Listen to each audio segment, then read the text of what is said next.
If it's fun you desire, it's fun you're going to get at Flatstick Pub. It doesn't matter what the occasion is, whether it's date night, guys night, ladies night, or large group event, Flatstick Pub's got you covered. They have 6 great locations across the Pacific Northwest, from Pioneer Square to Kirkland, South Lake Union, Spokane, Bellingham, and Redmond. All locations offer the best pub experience in Washington. 2 rules at Flatstick Pub: drink local and have fun. Pretty simple. So if you like to have fun, love local beer, and great tasting food, make Flatstick Pub your next spot. Visit them at flatstickpub.com. And here he is, John Canzano, the Bald-Faced Truth radio show down there in Portland, Oregon, but all the work at johncanzano.com. He's brought to you by Flatstick Pub. They got 6 great locations across the state of Washington: Kirkland, Pioneer Square, South Lake Union, Spokane, Bellingham, and Redmond. They got you covered for everything: date night, guys night, ladies night, large group events. All right, let's start first with Washington State. We'll get to the college football rankings, and all of that, and we'll get this latest story that's come out from Ross Dellinger of Yahoo and Utah and private equity. We'll cover that as well. Jimmy Rogers leaving. How surprising is that? We all probably expected him to leave, but now he leaves after 1 year, John, and what's kind of the fallout and aftermath for WSU after he departs for Iowa State? Look, this era of college football is about the universities saying they're all doing what's best for themselves. These conferences saying what they're doing what's best for themselves. Players saying they're doing what's best for themselves. And of course, we should not exclude coaches from that. I think the timing of it is what sucks for Washington State. I mean, this was within 48 hours of Jimmy Rogers telling 22 recruits, "Hey, come to Pullman. I want to coach you." And I think that stinks for the recruits. It stinks for fans. This isn't great timing. If you unpack it and you look at the dominoes that fell, Puck, it really starts with Penn State, who fired James Franklin early so they could seemingly get a head start on this coaching thing. And then they botched it. They just, all along the way, even when you look at them arriving at Matt Campbell, if he's the right choice for them, you know, they tried to make an overture to him early on. They realized they had the wrong number for him. Like, you know, come on, what are we in middle school here? And so all of this has an impact where ultimately on the trickle down effect and down the food chain at Washington State. And it's going to affect potentially somebody else if Washington State turns to a Big Sky Conference coach. And, you know, there's just it's everybody doing what's best for themselves. And the timing of it is bad. I thought Jimmy said some things that helped himself in the last 24 hours, talking about, like, you know, he didn't come there to leave, but everybody kind of knew he wasn't a forever guy. Look, Washington State now has to pivot. They've got an interim athletic director in John Harlow. I talked to him over the weekend. He's drinking through a fire hydrant right now. I think he's doing the best job that he can possibly do to try to manage everybody who's calling him, trying to get in on this job, because all these donors, all these former players, media members, everybody's got an idea of what Washington State should do. But the question is, whose hire is this? Is this Elizabeth Cantwell's hire, the president? Is this John Harlow's hire? Are they going to hand it to some key donors and go, what do you want to do? That is a question that is to be determined. All right. Let me, before we pivot to what is next, and you have stirred up everybody over the weekend with the Rick Neuheisel and Chip Kelly connection that we're going to get to in just a second. Let me just wrap up Rogers for a minute. Yeah. Did it surprise you? I mean, I don't know if it surprised me. I thought it was odd how long these two, Rogers and the AD at Iowa State, had been in connection together, in contact.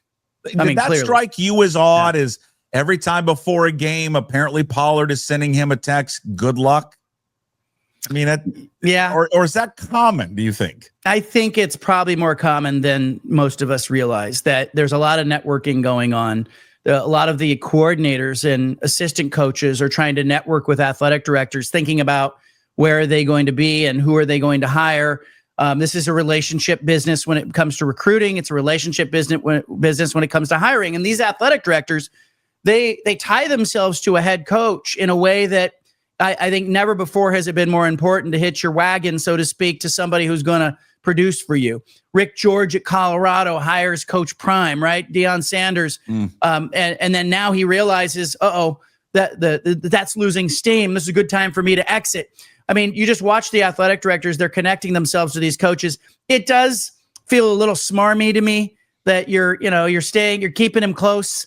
You know, it's like, you know, he's texting somebody else's girlfriend, right? You know, and saying, hey, you know, have a great day at work today. just in case I'm going to need a coach someday. I want to keep you close, Jimmy Rogers. And that's what the AD at Iowa State did. Yeah, Iowa State fans are probably thinking this is wonderful, this is great. But every AD in America has got a short list in their file cabinet, so to speak, or in their top desk drawer of the coaches that they want to hire. Greg Byrne at Alabama had Kalen DeBoer on his radar and knew when Nick Saban went, that was his call. Like, he looked at no one else. He told me that. And so when you look at Iowa State pivoting to Jimmy Rogers, the thing about it that is messy is the timing. I mean, it's just, and I go back to Penn State. Penn State screwed this up, and Washington State fans should be mad at Penn State, because if they had just made that move earlier, now you're in the market for Jim Mora. You're in the market for, some other coaches that landed at other spots. Yeah, I think when you make a move, and I think this does have a connection to Washington State, I think when you make a move like that to move on from James Franklin, you better have whoever you're going to hire ready to go before you make a move like that. What I would give Pollard credit for, and again, I'm in no spot as an alum to give credit to the guy that took our coach, but whatever. I mean, if he wants the Cyclone fans to think that really Iowa State is his dream job, then so be it. Good for you, Cyclone fans. There's just no way that's his dream job. But what I like about it, it's very Bill Moose to me. He didn't use a search firm. Now maybe he did, but he had his guy in mind. And that's what I do respect about Pollard. I don't understand these ADs. Your job is to hire the coach. That's why you're an athletic director. So why are you now pivoting and leaning on some search firm to do the job for you? And this is where Washington State is in a real pickle. And I thought Cantwell, and I like President Cantwell. I think so far what I've heard from her again has been very positive, and I like her personality. I like how aggressive she is and all of that. But I do think she's made a big error here. If you're going to fire Ann McCoy, and that's fine. If you don't think Ann McCoy's the person, she's not the fundraiser that you need at the school, okay, fine. I get it. I totally understand. You better have the person ready to go, though. And the fact is that they have not hired an AD yet, and then they just set a timeline the other day of April. Now you're going to hire a head coach before you hire an AD. Doesn't the AD want to make that hire? Yeah, and I think, too, the other thing is, CSA, the search firm that Washington State is using now for this search, was the same firm they used when they got Jimmy Rogers. And so what people don't know is most of those contracts between the search firms and the schools include a provision that says if the coach doesn't last 2 years, the next search is free. So what I think is happening here is CSA, which is Todd Turner's firm. I think his son is running it now. Turner's the former AD at Washington. Turner's firm is probably doing this search for free because the last one failed with Jimmy Rogers leaving after 11 months. Oregon State was in the same predicament with Trent Bray. DHS Search, which is Chicago-based firm, they had to do this search with Jamarcus Shepard getting hired for free. So it comes at a hey, you're getting this one as a freebie because we messed the last one up because the guy didn't stay. So I don't like committees. I don't like firms. I don't think you need them, especially at this hour if you're Washington State, because you need to move with alacrity here. You need to get cracking. You need to have had, hey, there are 3 candidates. Let's get this done this week. And I know everyone's talking about the portal window opening later. This is an advantageous position for Washington State to be in. Yeah, that's fine. But you need to be recruiting your own roster right now because there's going to be mass defections with players going, hey, I'm going to go with Jimmy, or, hey, we don't know who there's too much uncertainty. They're already, even though they're not supposed to be, they're already talking. I've had college players who have dropped into my DMs who are messaging me going, hey, do you think Oregon State's looking for this position or that position because they see, Jamarcus Shepard at Oregon State. If you're Washington State, you got to get cracking here. Like there's some urgency. Of course there is. And meanwhile, they're preparing for a bowl game that they play in, I don't know, what is it? I'm bad about 12 days, 13 days from now. And they've got an entire staff that the majority of them are going to Iowa State coaching them right now. Yeah. Now, I know they can contact them no matter what. Even if they all left and went to Iowa State and joined Jimmy, they obviously have their numbers and they could still contact them every day. But they are right now, every single waking moment, John, they're with them.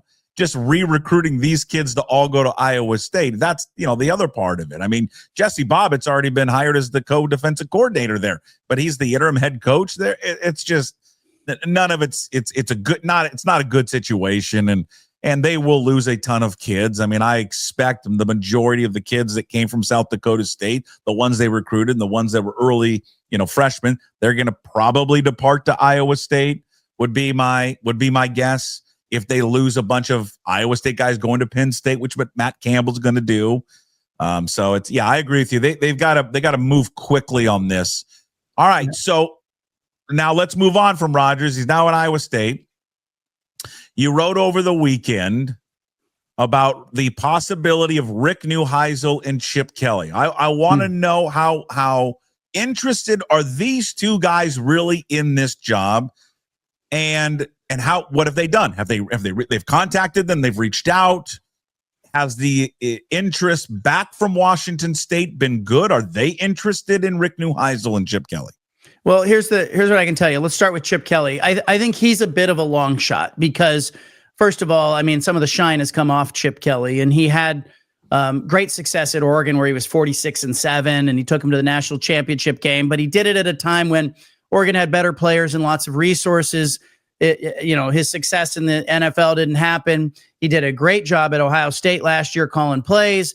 But the thing about Chip Kelly that's interesting to me is, one, when he was asked about the job, an intermediary who's working behind the scenes said that Chip was interested, and in part interested because he was very close to Mike Leach and thought there would be a little bit of poetry and going where Leach went, doing what Leach did, and, almost like a pro bono thing for Chip Kelly, who, by the way, is going to make $6 million a year in the next 2 football seasons after this one from the Raiders. So the idea would be Chip could theoretically come in at a $1 salary because anything he's going to make at Washington State would be offset.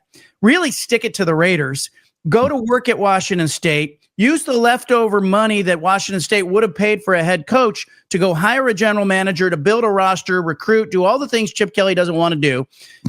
But I think I give this like a 5% shot because, one, is it just an idea that gets thrown around and Chip's not closing the door on it? We'll see. The bigger one, and the one that is more interesting to me, is Rick Neuheisel. He is very interested in this job. I know that he has reached out, and there has been some contact between John Harlow, the AD at Washington State, and Rick Neuheisel. It's now, though, pivoted into the search firm. Everything's gone on pause. And so I think, Jerry Neuheisel's got to go think about the job he's going to have next season. He's being courted by some SEC schools that are asking him to come in and call plays. And could he be on a staff in the SEC, or does he become Rick Neuheisel's coordinator at Washington State? So I think there is some urgency there for Neuheisel to figure out, like, hey, are you really in this? Is Washington State going to be serious about you? I think it's an interesting angle. If for no other reason, it makes the job look more attractive to donors and other coaches who might be interested in it. Neuheisel's been out of the game a little bit, but he coached in the American, Alliance of American Football just a couple seasons ago. He had success there. He's more of a CEO type. He's a fundraiser. He has some interesting ideas about NIL. He's got a connection with Phil Knight that is unusual. He is back-channeled with Phil Knight. And, I saw Neuheisel at an Oregon game hanging out in Phil Knight's suite a few years ago.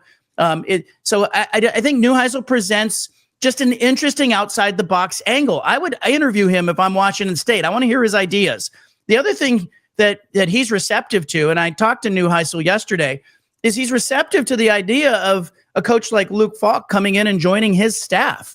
So you could sort of merge together your ideas. You talked about, the staff members at Texas who potentially could come and join a Washington State staff. How about Luke Falk as your quarterback's coach? How about your defensive coordinator being a former Washington State standout? How about Neuheisel just as the figurehead CEO, raising funds, talking to donors, getting into Seattle like he did when he was at the University of Washington, and really sucking some of the resources out of there. I think it's an interesting angle. I'd want to run that ground ball out if I was Washington State, because the timing here, it isn't great, right? And so what are you looking at? You're looking at some FCS coaches who could bring roster with you If you look at like Idaho State's coach, Chad Hawkins, Dan Hawkins' kid is an interesting option. Brent Vegan at Montana State is an interesting option. Those guys could bring roster. The other alternative is taking somebody like Neuheisel and saying, look, we're going to get in the portal and we're going to go buy players. Because when you look at the money that Washington State is sharing, the institutional money, the revenue sharing, it's low. It's low by New World Pac-12 standards. It's not on the same tier as Boise State. And that narrative has got to change. And I think Neuheisel's the kind of guy that could do that. I want to backtrack. Is he the one that initiated the contact to Washington State, and Washington State has reached back out to talk to him? Yes, Neuheisel's interested, and I think there's a little bit of when you're chasing these jobs, all these coaches want to be pursued. They don't want to be the pursuer. So from Neuheisel's standpoint, it's a very delicate dance. It's, hey, I'm interested in this job. If they're interested in talking to me, I've got a plan. And it's funny because Neuheisel talked to John Wilner and I 3 weeks ago, and I asked him in our sit down, I said, look, do you miss coaching? And I didn't even finish the sentence. And he's like, every day. He misses it. He misses being in it. And the benefit that he has in this era is it's not as much right now about, hey, you've been away from the game. You've lost touch with players. His son is at UCLA now. They've got the guys that they could put together a staff that could relate very well to younger players. The emphasis now is on external fundraising. It is a race for resources in the New World Pac-12. It's Boise State, San Diego State, Oregon State, Colorado State racing to the top of that conference. And if Washington State doesn't hire somebody that moves the needle with the donor base, you're going to get left behind in that race. But to answer your question, yes, Neuheisel's interested. He initiated some contact. He used an intermediary to get to John Harlow. Harlow was receptive to it. I even talked to Harlow briefly about it. He seemed very open to talking to Rick Neuheisel. But now the process has moved to the point where a search firm is involved. I believe the search firm will do all that vetting. So that it's just they're in this little lull right now as they sort of assemble like who are going to be the real candidates here. And is Neuheisel an actual candidate, or is he just somebody that's fun to talk about? You gave Kelly a 5% chance. What would you give the Neuheisel hire? What percentage? I'll put it at like 25%. I think if we're at a cocktail party and we're talking about who might be the next coach at Washington State, I'm going to put Neuheisel on the board. I think he's up there. I think Brent Vegan at Montana State is on the board. I think some of the options that I've heard for former Washington State players are interesting. But there's no proof of performance as a head coach with these candidates. And I worry about that at a time where I just watched it with Trent Bray at Oregon State.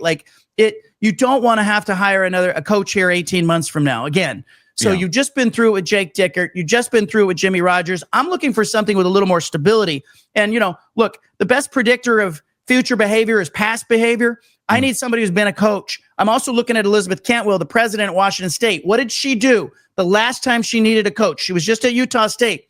She poached Bronco Mendenhall from New Mexico. Keep an eye on other schools within the New World Pac-12 and Mountain West. Is there somebody that Cantwell really wants that she's willing to go out and get? Because I think, she went with a proven commodity when she needed that at Utah State. I kind of expect her to do that again, which leads me to believe that, sitting head coaches probably have an advantage. But if you're Washington State, you go to Luke Falk and you say, hey, we want you on a staff, because that note that he sent out got everybody excited about having a former Cougar involved. You want that, somebody who knows what it is and knows what it takes to win. It also creates a succession plan for you when the next coach leaves. Bring in Falk as a coordinator or a quarterback's coach. Hey, don't have a heater before we do the show. I know. Right? I know. Stop doing it. Here's what I could get on board with. All right. So you've got the go-to guy, Jim Moore, all stirred up. Yeah. He hasn't, since he read your article this weekend, Canzano, he hasn't had his pants on. Because he loves image in my head. Well, I don't need that image in my mind. He hasn't had his pants on since he's read it. No one loves that guy more, Neuheisel, than Jim Moore. And he wants him hired so bad. He doesn't even care if he wins a game. He just wants him because of the everything. Where the press conference is the way he talks, all of it. I'm not on board with it. I've got my reasons. I frankly don't think he's a good coach. I just don't. I think he's won 3 times in his entire career, 3 seasons. And those reasons he won, well, he took Bill McCartney's staff at CU. He won with Jim Lambright's, players at Washington. He's never built a program. He was terrible at UCLA. And I know UCLA's got its own problems. But it's not like this place doesn't have problems. I don't think he's built to actually build a winner. And I'm not sold on his kid. His kid is fun, and he's got great hair, and he's young, and he's exciting. And, he's leading the fight song, and they're throwing him up in the air.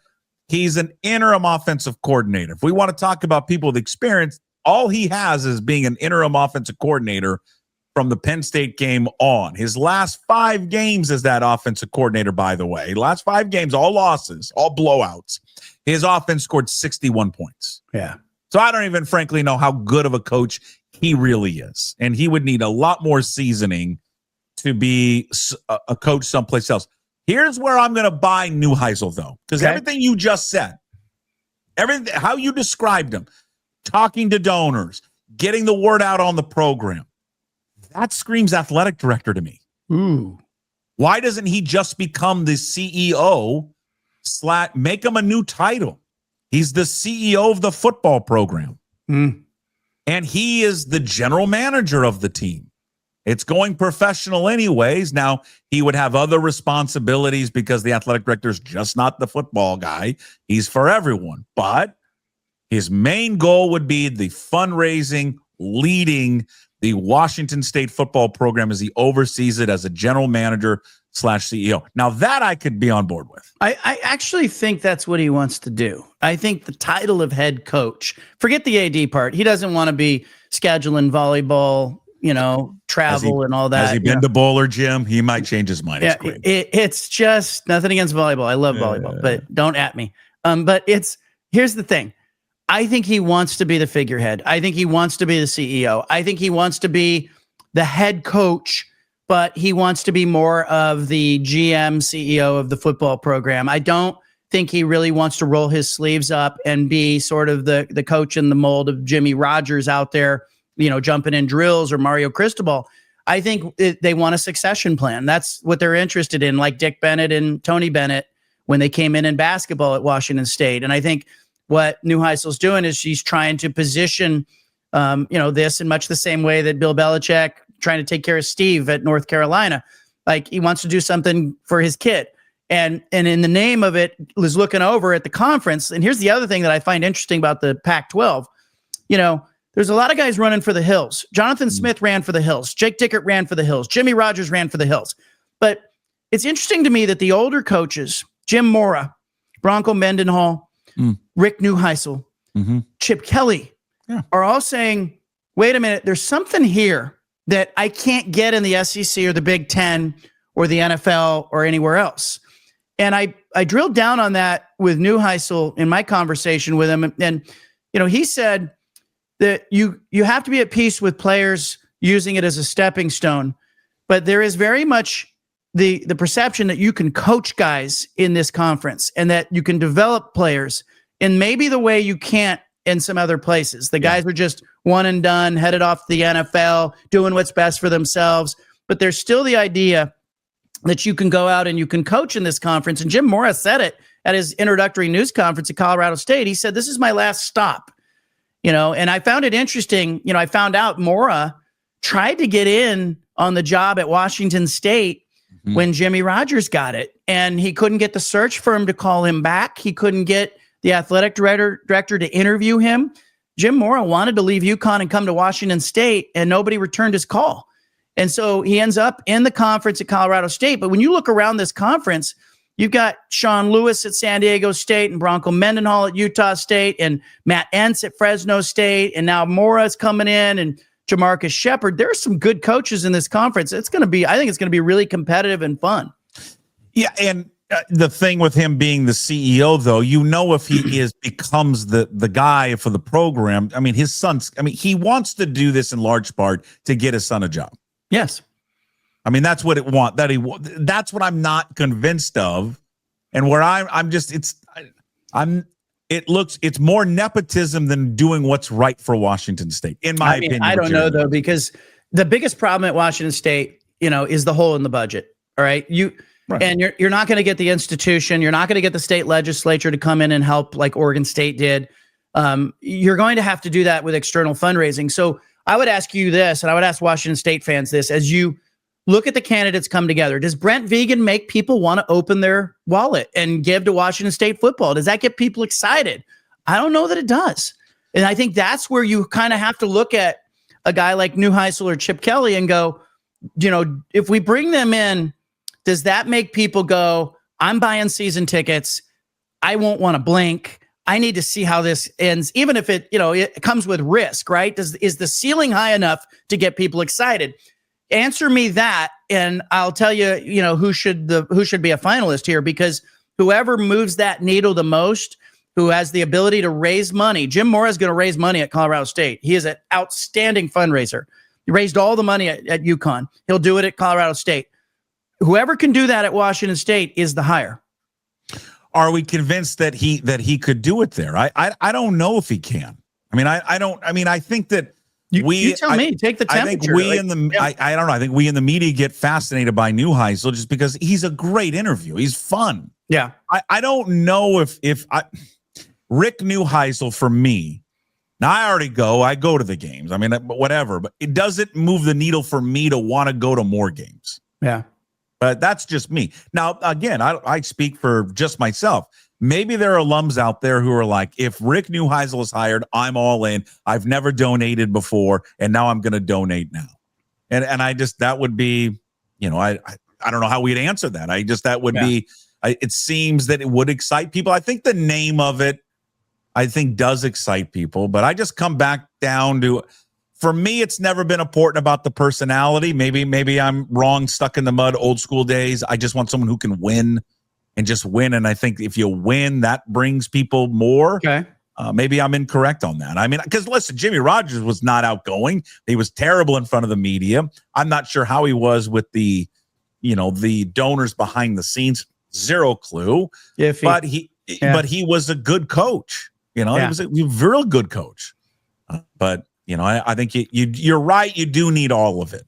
But here's what I would do. If I'm John Harlow, the AD at Washington State, first of all, I need to know, is this Harlow's hire? He's the interim. Or is the president going to make this hire and Harlow's just going to be the one selling it publicly? That's an important question. But if I'm him and I'm looking at candidates, I'm looking at Brent Vigen at Montana State, because the timing of this does work out with the FCS playoffs, okay? Right. That it's now different. So there's a substance hire who could bring players with him. I'm going to look at Chad Hawkins at Idaho State as well, who's had some success. And his dad, Dan, has done some things at Colorado and Boise State that are interesting. I'm looking around going, is there a Brian Harsin out there? Is there somebody else out there currently in the game I need to talk with? But I'm bringing Neuheisel in for an interview because I want to hear his ideas. I want to hear his concept. He's got a different way of thinking about things. And I actually think this era plays to his strengths in a way that maybe it didn't at UCLA, that this is going to be about external fundraising. And can Rick Neuheisel get into Seattle in a way no one else can and suck resources out of Seattle and bring them to Pullman? If he can do that, that's a guy I would look hard at hiring. Sure. Well, I think there's no doubt that they probably will bring him in, for a look. Do you know anything about Johnny Nansen at Texas? Have you heard anything of along those lines? Just what is out there on social media, and here and again, I'm going to go back to this. Like, I just can't see Elizabeth Cantwell hiring somebody who's never been a head coach before. Right. I think her track record suggests there was a mess at Utah State. Remember, they had to dismiss the football coach. Mm-hmm. They were in a real pickle. There are some parallels here, right? Like it was like a sudden change moment for the administration at Utah State. And what did she do? She went with Bronco Mendenhall, known quantity, known entity, has been a coach, knows what he's doing. Let's bring that guy in. They stole him from New Mexico. Now, so the natural thought is, would she call Jason Eck? Of course, you're going to call Jason Eck. Is he going to take your call? Yes, he is. He's a polite guy. He's not dumb. but Jason Eck's not leaving New Mexico to come to Washington State. Get it out of your head. I talked to him about Colorado State and Oregon State when they opened, and it just wasn't a big enough step up for him. Mm-hmm. He can do what he needs to do at New Mexico. And I think the job that he ultimately leaves New Mexico for is a Power 4 job, likely Wisconsin. If that opens up, if Wisconsin job opens up next year, it's going to be Jake Dickert. It's going to be Jason Eck. It's going to be Sean Lewis, all kind of vying for that Wisconsin job at the same time. All right, the college football playoff rankings, it came out on your latest Canzano Wilner podcast, available now. You guys talked at great length about this. What did they get right? What did they get wrong? Well, first, let's just start with the regional thing. I mean, University of Oregon got done dirty last year in the playoff, right? They got that one seed, and they got to play Ohio State because they were the one seed, and after 24 days off. Oregon got the most beautiful draw. Oregon should have the least to complain about. Like, one team from the western part of the country, I don't like that, but that one team got a clear path to maybe the semifinals or the championship game if they can get by Indiana. They're going to have to beat Texas Tech. That's a really good team. That's a top 4 team, might be the best defense in the bracket. They're going to have to beat an Indiana team that beat them at home already. But you don't have to play Georgia or Ohio State to get to the championship game. Oregon is beautifully positioned, and James Madison, their opening round opponent, not only is Oregon better, but Bob Chesney, the coach at James Madison, he's dealing with UCLA stuff right now. I asked, the SID at James Madison, can I get Chesney on my show? They said he's down in LA dealing with UCLA stuff Monday, Tuesday. He's not back till later in the week. He's distracted. I mean, James Madison, happy to be in the bracket, and that's all. So Oregon has a beautiful draw, and it's going to work out very nicely for the Ducks. I think they'll get to that game with Texas Tech, and let's see what happens. Beyond that, Georgia and Ohio State ending up on that same side of the bracket. That is the bracket of death down there on the lower end of your screen there. And I just think, it's interesting to see that. I only think there are maybe 4 teams that could win this thing. And it's interesting to me because I was paying attention to the Las Vegas sports books on like Saturday and Sunday morning. Well, but everybody knows you're a degenerate gambler. So yes. I was trying to figure out, like, the sports books don't mess around. They're not here to Jimmy Jack around, okay? They are going to give real odds on who they think can win the damn thing, right? Because they're not here to do anything but make money. They don't have a dog in the fight. They don't have Kirk Herbstreit and Pat McAfee, carrying their water. They don't have an affiliation with ESPN or any of these conferences. All the sportsbook is looking to do is make money. What did the sportsbook say on Sunday morning? Sportsbook told me that Notre Dame was a 9-1 shot to win it all. 9-1. The bracket came out. All of a sudden, Alabama and Miami are in. Alabama's 20-1 in the sportsbook to win it. Miami's 22-1. Sportsbook didn't like those teams better than it liked Notre Dame. So the sportsbook is telling us what should happen here. But I look at this thing. I thought Notre Dame was a team that could win it. They're out of the bracket.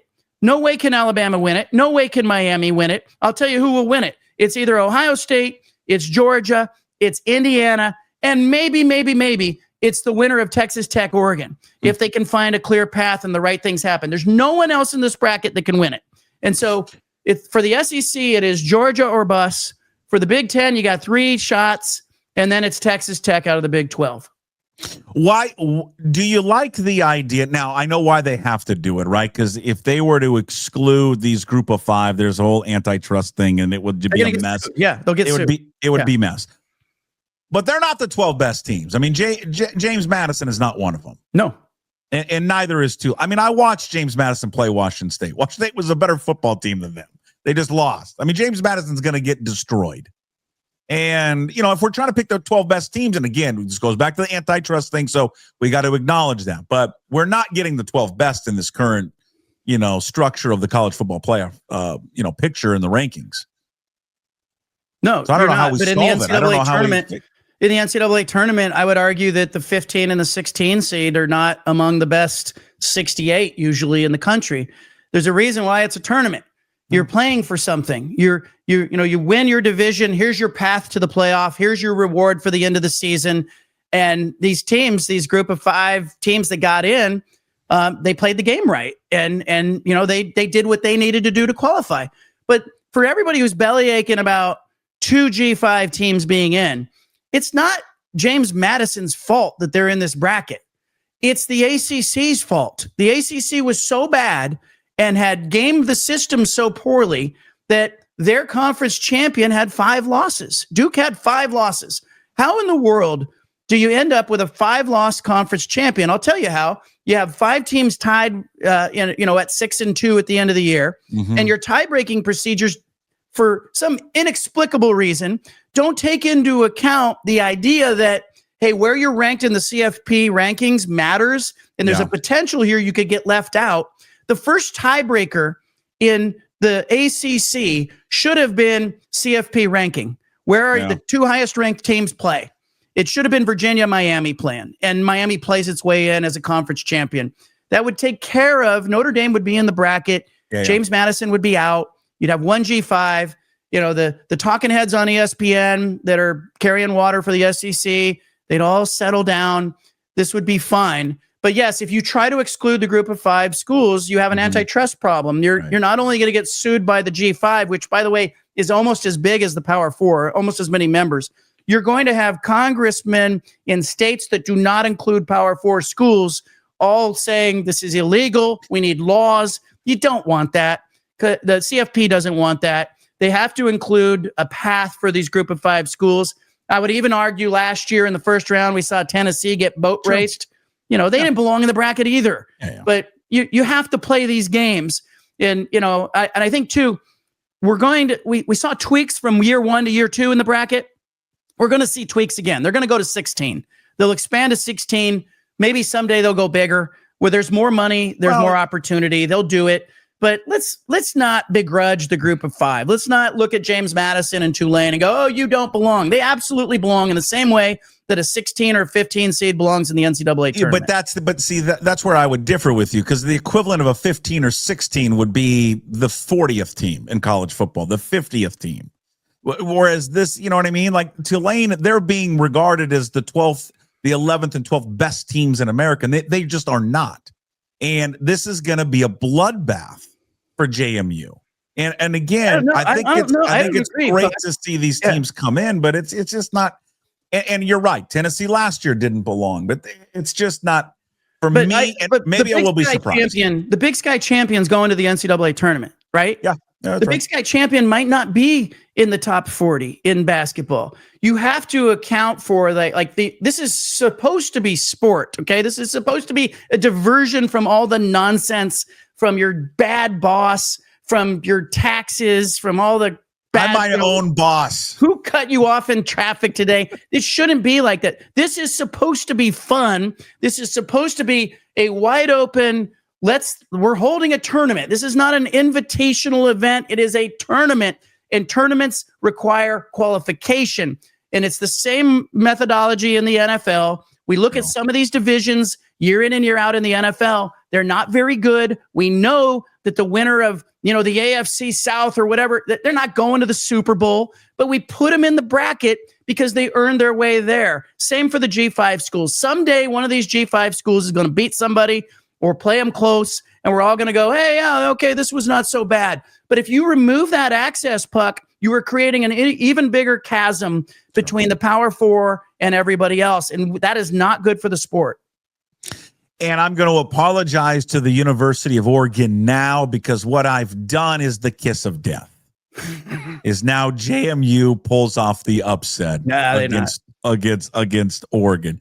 One thing that they need to do away with, the conference championships, see to me, are just a joke, because you penalize, and I agree with you guys, and I think Wilner brought it up on the podcast, and I agree with them. Listen, BYU doesn't have a lot to stand on right now because their 2 losses were to Texas Tech, and they were blown out in both games. But they in theory, they did get penalized for playing in that championship game.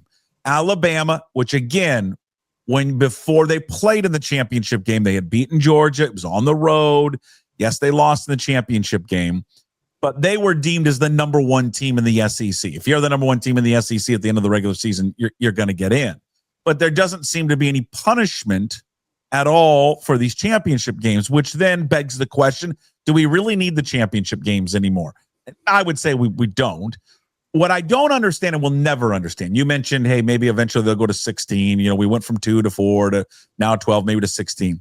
There's this little league that's been doing this for a fucking long time. Okay? Yeah. And they've had 24 teams, and they're really good at it. And I just don't know why. It's like when I look at the NFL and their overtime rule. You've got this other league, this college league has this great overtime rule. Why don't you just adopt that? And it's fun, it's exciting, and it's great. When I look at the NCAA and I look at college football, just adopt what the FCS has done. It's 24 teams, the top 8 get buys, and it runs smoothly. Starts at the end of November. It's wrapped up by January 5th. The fact we got to wait another, 2 weeks for the start of this thing, and then 3 weeks for the teams that have a bye, it's just, I don't know. I think it's silly. Let's get going. Here's another thing. Like, you look at the James Madison Oregon game and the Ole Miss Tulane game, and everybody's going, well, why did ESPN take the Friday night game and the early Saturday game? And and they put the G5 teams on in prime time or in better windows. They put them on in better windows because the NFL's playing games in those windows, and they didn't want to ESPN didn't want to go head to head with the NFL games. It's TV is the answer. What was the question? Like that, that's what's driving all of this. They are going to go to 16 though. I mean, I've talked to a number of conference commissioners they are certain they're going to 16 because there's more money in it, and there's more money for everyone. The Pac-12 is sitting there going, hey, we need bigger distribution. Yeah. We're going to participate in this tournament. So for people who are going, oh, the G5s don't belong, the American, the Sun Belt, the Pac-12 are sitting back going, yeah, expand to 16, give us 2 spots in this field of 16, and let us make some money that you guys are making. But the fact that the SEC is walking away with $20 million in first round money, and everybody's looking like, why did it matter that Alabama got in and Notre Dame didn't? Like, the Notre Dame didn't have the cover of a conference. It didn't have the ACC or anybody advocating on its behalf. And the committee, the figure skating committee that came up with this field, definitely was paying attention to the SEC and these conferences, and it was afraid. It acted out of fear. All right, let's table the private equity Utah conversation for next week. All right. Okay. Let's do that, and we'll get to that story. JohnCanzano.com. You can read all of his work there. It's fabulous. He's covering it all. Got stories up there, profiles. Rick Neuheisel, Chip Kelly, Wazoo Search. He'll be all over it. Plus all the other storylines in college football. You can listen to his radio show, The Bald-Faced Truth, down there in Portland, Oregon. And again, follow him on social media, John Canzano, BFT. You are truly an icon and a Renaissance man. Thank you.